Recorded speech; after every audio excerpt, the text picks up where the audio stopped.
İlk dəfə Photoshopa daxil olmusunuzsa, qarşınıza təxminən belə bir görüntü çıxacaq.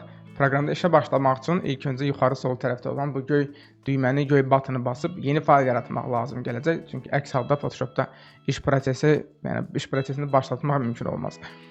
Qorxulu, bədheybət, nəhəng bir pəncərə açılır. Panika etməyə ehtiyac yoxdur. Bizə hələlik təxminən bu hissə kifayət edir, xüsusən də yeni başlayanlara. Buradan biz faylın enini və hündürlüyünü təyin edirik. Bir də faylda, sənəddə istifadə edəcəyimiz ölçü vahidi. Təbii ki, burada ölçü vahidi kimi bizə çox fərqli variantlar təklif olunur. Hətta bəziləri bizim üçün bəlkə də anlaşılmaz gələ bilər.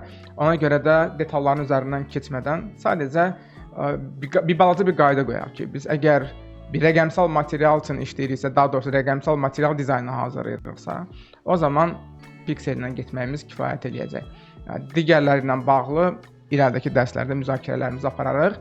Rəqəmsal dediyimiz, yəni ki, telefon üçün, ekran üçün, veb saytlar üçün, sosial şəbəkələr üçün dizayn materialı isə bizə yəqin ki, əksər hallarda piksel kifayət edəcək. Piksel ölçü vahidi daha doğrusu lazım gələcək. Düşünək ki, müştəri bizdən Instagram üçün poster dizaynı hazırlamağımızı istəyibdir. Onun da ölçüləri 1080 pikselin 1350 pikselədir. Eni 1080, hündürlüyü 1350. Başqa heç bir şey demirəm. Hansı ki, bəri başdan biz fayla ad verə bilərik, faylın fonunu təyin edə bilərik və s. Amma bunlar hamısı növbəti mərhələlərdir. Yəni yeni fayl yaratdıqdan sonra da mümkündür. Create düyməsini basdıqdan sonra isə qarşımıza belə bir pəncərə gələcək. İlk tövsiyə yeni başlayanların tez-tez buraxdığı böyük xətalardan biridir.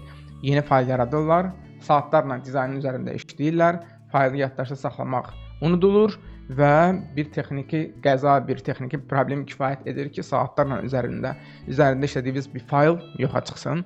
Ona görə də bunun qarşısını almaq üçün özümüzə öyrəşdirək, faylı yaratdığımız anda həmin faylı yaddaşa saxlayaq. Bunun üçün menyuya daxil olub fayl save as bölməsinə girmək lazımdır. Ekranda tutaq ki, desktopda yeni bir folder, yeni bir papka yaradaq. Həmin biz Photoshop fayllarımızı save eləmək üçün. Hara gəldi, atmaq da sistemsizlikdir. Sonra lazım olan faylı zibilxananın içindən tapmaq çətin olacaq. Yeni bir folder yaradaq, adını qoyaq. Tutaq ki, Photoshop və qıraqda tıklayıb, bəlkə bir dəfə də üzərində tıklayaq folderin və daxil olaq folderin içinə. Untitled ən nifrət etdiyimiz şeylərdən biri. Yeni başlayan bir dizayner, bir həvəskar. Burada təklif olunan adsız 1, 2, 3 deyə fayl adları ilə fayl yaddaşda saxlayır və əsli olmaz. Fayla məntiqli axtaranda tapacağımız bir ad vermək lazımdır. İngilis dilində, Azərbaycan dilində bir o qədər də önəmli deyil. Əsas odur ki, fayla düzgün ad verək. Bir dənə də məqam var, bir dənə də detal var. O da bizim öz əlifbamızda ə ilə, ü ilə, ş ilə adlar verərkən indi artıq biraz azalmışdı, amma bəzən bu texniki problemlər yarada bilər. Ona görə öz dilimizdə də yazsaq, tutaq ki, birinci Photoshop dersi, yəni ə-nin əvəzinə ki, e ilə yazsaq daha yaxşı olar. Təbii ki, bir daha qeyd edirəm, bu problemlər getdikcə daha da azalır, amma özümüzü sığortalamaq üçün İngilis əlifbasının hərflərindən istifadə etsək yəqin ki, daha doğru olar. Faylın adını təyin etdiyimiz kimi biz fayla bir tip də təyin edə bilərik. Yəni istənilən proqramın özünün bir cari fayl tipi var, fayl əlavəsi var, extensionu var. Görürsünüz, burada yazılıb .psd. Siyahıda da birinci yerdədir. Bu Photoshopun default, Photoshopun cari fayl formatıdır. Photoshop dokumentin qısaldılmasıdır. Yəni hardasa siz bir fayl adı .psd deyilən bir fayl görsəz, tipi görsəz, bilin ki, bu Photoshopda hazırlanır və onu redaktə etmək üçün də Photoshop lazım gələcək. Və ondan sonra save düyməsini basaq. Bizim yuxarıdakı baxın bu tab olan hissədə də faylımızın adı gəldi və əslində bu ilə də bəlkə də işi bitirmək olar. Bir dənə məqama diqqət yetirək, tutaq ki, götürək biz bir fırçanı, yəni bunlar hamısı irəlidə fərqli dərslərdə, müxtəlif dərslərdə izah olunacaq. Sadəcə mən prosesi göstərirəm. Fırçanı götürək və bir qara rənglə tutaq ki, bir əyri-üyrü bir şeylər çəkək. Dəyişiklik olduğu anda fayla yuxarısında belə bir balaca ulduz əmələ gəlir. Hansı ki, biz yaddaşa saxladıqdan sonra ulduz yox idi.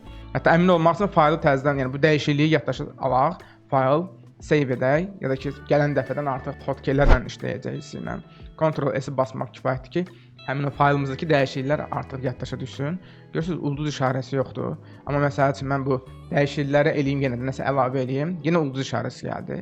Bu deməkdir ki, faylda yenə də dəyişiklik olub. Yəni hər saniyədə olmasa da vaxtaşırı biz bu dəyişikliklərdən sonra, müəyyən dəyişikliklərdən sonra faylı yaddaşda saxlamağı unutmayaq. Hər dəfə menyuya girməkdənsə də ən yaxşısı Ctrl+S hotkeyindən təbii ki, istifadə etmək daha yaxşı olar.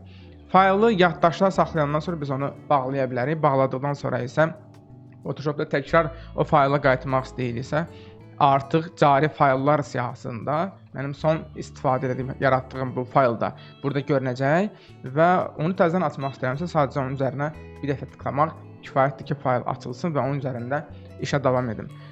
Yəni növbəti başqa fayllarla işlədikcə isə bu faylların siyahısı hamısı burada qaleriya şəklində görünəcək. Photoshop faylını açmağın başqa bir qaydası da buradakı Open buttonunu tıklamaq, bizə lazım olan yerə getmək, həmin folderi açmaq və oradakı faylı götürüb open etməkdən ibarət olacaq. Bu Photoshopun cari fayl tipi ilə işləmək. Amma biz bir WhatsApp-da bir müştəriyə ya da e-mail ilə müştəriyə hazırladığımız dizaynı göndərmək istəyiriksə ki, o baxsın, bunu dəyərləndirsin, o zaman biz ona Photoshop faylı göndərə bilmərik.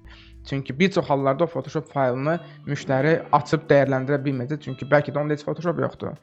Ona görə biz müştəriyə qarşı tərəfi faylı nəsə başqa bir universal fayl tipində göndərməliyik ki, bunun üçün də təbii ki, Photoshopda imkanlarımız var. Bir faylı artıq yaddaşda saxlamaq yox, o faylı eksport eləmək lazımdır. Yəni ki, biz Photoshopdan bu faylı fərqli tipdə göndərməliyik. Bunun üçün menyudan yenə də fayla daxil olub, eksport bölməsinə girib, fərqli variantlar var eksportun, amma bizim ən çox istifadə etdiyimiz elə illərlə Photoshopda bir ənənə şəklində davam edən Save for Web funksiyasıdır. Hotkeyi də 50 dənə butonu basıb sonra S-ə basmaq lazımdır ki, bu pəncərə açılsın. Bu pəncərədə də yenə detallar çoxdur. Bunlarla başınızı ağrıtmaq istəməzdim. Sadəcə faylın tipini təyin edək, yəni hansı formatda olsun. JPEG formatı yəqin ki, dizayner olmaq lazım deyil. JPEG-dir, GIF-dir, PNG-dir. Bəlkə də bir çoxlarımız fayl adlarını artıq eşitmişsinizsə tanışdır. İstənilən variantı bəlkə də götürə bilərik. JPEG və ya PNG8 və ya PNG24 təbii ki, aralarında fərq var. Bunların keyfiyyətə təsiri fərqli ola bilər. Şəkili sıxmaq, kompres etmək, alqoritmləri fərqli ola bilər. Xüsusən də GIF olanda indi bizdə şəkil çox da detallı deyil. GIF olanda rənglərimizin sayı məhdud olduğu üçün şəklin keyfiyyəti daha az olur. GIF-i saxlayaq daha çox bəlkə də animasiyaları eksport etmək üçün, amma digər hallarda isə, belə əksər hallarda isə JPEG bizə kifayət edəcək. Çox belə aşırı keyfiyyətli formatda göndərmək istəyirsinizsə, bəlkə onda PNG24-də gəlmək olar ki, fayl daha az sıxılsın və keyfiyyəti daha az itsin. Halbuki əslində keyfiyyət mövzusunu biz JPEG-də də idarə edə bilirik. JPEG formatını seçdikdə, ondan fayl formatından sonra gələn xanada biz həmin şəklin keyfiyyətini təyin edə bilirik. Çox aşağı keyfiyyətdə mi olsun, yoxsa maksimum keyfiyyətdə olsun? Bir daha qeyd edirəm, bizdə burada çox rəng yoxdur, rəngarənglik yoxdur, ona görə o fərqi çox hiss eləmərik. Amma aşağıda faylın keyfiyyətini biraz göstərən bu belə bir parametr var. Yəni faylın çəkisi nə qədər olacaq? Hal-hazırda maksimum qoymuşam. Bu çəki 164 kilobaytdır, amma bunu loya qədər azaltdığım anda görürsünüz təxminən 8 dəfəyə qədər azaldı. Yəni 21-22 kilobayt oldu. Həmin keyfiyyət əslində həm də sağ tərəfdən 100 ballıq şkala ilə təyin olunur. Məsələn, mən bunu 100% etdiyim anda avtomatik burada da maksimum olacaq.